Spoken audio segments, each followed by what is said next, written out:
नमस्कार दोस्तों। चिकित्सक दिवस के अवसर पर आप सभी को बहुत बहुत बधाई।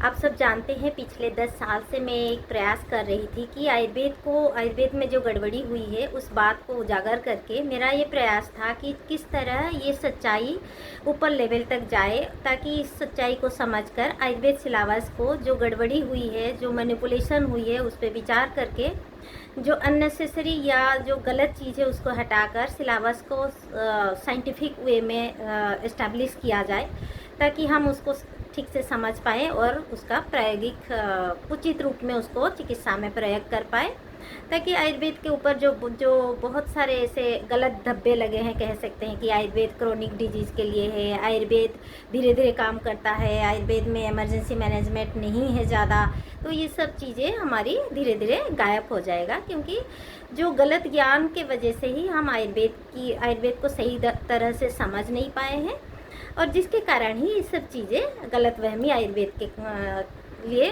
घुसा बैठा है।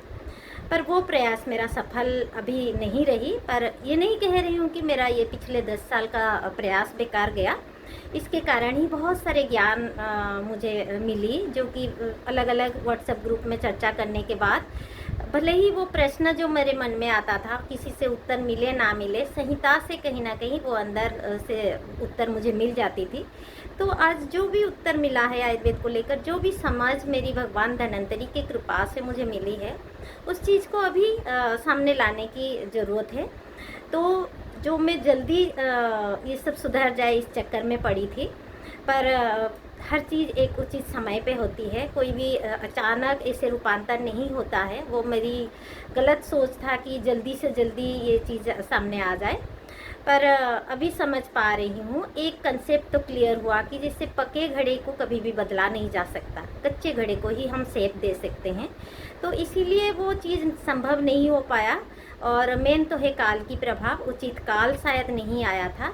अभी हमारी सतयुग की प्रवेश हो चुकी है, जिसके कारण मैं उम्मीद कर सकती हूँ कि अब मैं जो चीज़ें धीरे धीरे जो भी ज्ञान मिला है उसको मैं शेयर करूँगी, तो ज़रूर उसमें कोई ना कोई तो उस पे सोचना चालू करेंगे, ताकि मेरी मकसद जो है आयुर्वेद एक शुद्ध आयुर्वेद आए, और जिसके तहत आयुर्वेद को हम कह सकते हैं it is a complete medical science having every emergency. Ayurveda में कोई कमियां नहीं है। तो ये प्रूव करने के लिए ज़रूरी है। तो कुछ देखते देखते 2 साल हो गया मैं ये शुरुआत करने जा रही थी। पर पहले मैंने शुरू की थी 2 साल पहले, मेरे पिछले वीडियो में देख सकते हैं आप कि importance of specific Ayurvedic diagnosis, जो सही इलाज करने के लिए स्पेसिफिक आयुर्वेद डायग्नोसिस की बहुत ज़रूरत है। अब एक सेकेंड पॉइंट पे विचार करते हैं, जो मात्रा और काल के ऊपर। मतलब अगर उचित जल्दी हमें रिस्पांस देना है कोई भी बीमारी का, तो उसके लिए उचित मात्रा और काल का ज्ञान आवश्यक है। इसीलिए ही वो संदर्भ है कि मात्रा कालाश्रया युक्ति सिद्धिर युक्तो प्रतिष्ठिता। तो युक्ति मात्रा और काल के ऊपर निर्भर करता है, और सिद्धि मतलब चिकित्सा में सफलता युक्ति के ऊपर डिपेंड करता है। तो बाकी सारे ज्ञान तो भगवान ने दे रखे हैं हमारे लिए, कोई भी कमी नहीं रखे हैं भगवान। पहले से ही मनुष्य सृष्टि से पहले ही आयुर्वेद को सृष्टि करके सारा ज्ञान दे रखे हैं, सारा चिकित्सा दे रखे हैं। पर उस पर पहले तो हमें स्पेसिफिक डायग्नोसिस करना है, वहाँ तक पहुँचना है उस डिजीज़ को। फिर उसके बाद जो इलाज वहाँ मिलेगा, उसमें से कौन से दवाई देना है, उसमें से सिलेक्शन के लिए कुछ नॉलेज चाहिए, नो डाउट। पर जो हम कहते हैं कि प्रकृति पुरुषंग भिक्षम करके, कि हर एक को इंडिविजुअलाइज ट्रीटमेंट हमें देना है, किसी का ट्रीटमेंट किसी के साथ मैच नहीं हो सकता, ये गलत है। एक्चुअली एक स्पेसिफिक डायग्नोसिस करने के बाद उस अंडर में जितने भी ट्रीटमेंट है वो कॉमन हो गया। वो कहीं भी दुनिया भर में कहीं भी, मान लीजिए फॉर एग्जांपल वातिक ज्वर है, तो वातिक ज्वर के अधिकार में जो ट्रीटमेंट है, जो ट्रीटमेंट प्रिंसिपल है, वो दुनिया भर में कहीं भी वातिक ज्वर है उसको वही ट्रीटमेंट फॉलो करेंगे।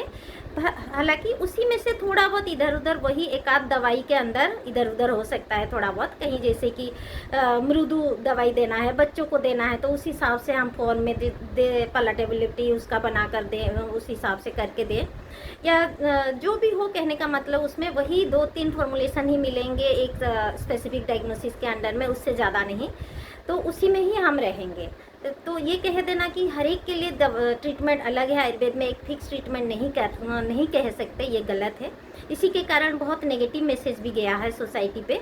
जैसे साइंटिफिक कम्युनिटी इसको कभी भी साइंस नहीं मानेंगे जब तक हम एक कुछ फिक्स दायरे पे अपने को नहीं रखेंगे, क्योंकि उसके बगैर रिप्रोड्यूसिबिलिटी जो एक साइंटिफिक साइंस का एक क्वालिटी होती है वो हम नहीं दिखा पाएंगे।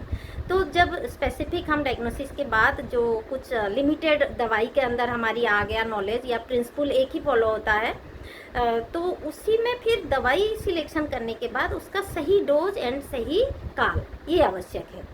तो सही काल में अगर इलाज नहीं देते हैं तो वो रिस्पॉन्स कम करेगा, ऑब्वियसली करेगा, पर थोड़ा बहुत करेगा, धीरे धीरे करेगा। जैसे कि अधगत बीमारी के लिए खाने से पहले जिस तरह दवाई काम करेगा, पर वो खाने के बाद देने से उतना जल्दी असर नहीं करेगा।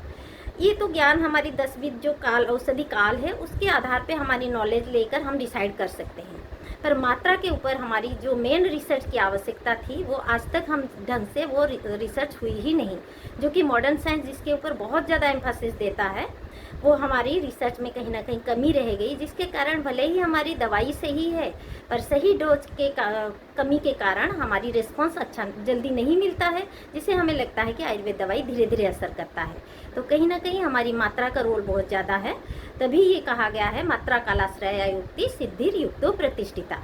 पर हम युक्ति कहने से बहुत इधर उधर बातें समझते हैं, पर चिकित्सा के तौर पे ये मात्रा और काल ही मेन हमारी सिद्धि के ऊपर डिपेंड करता है।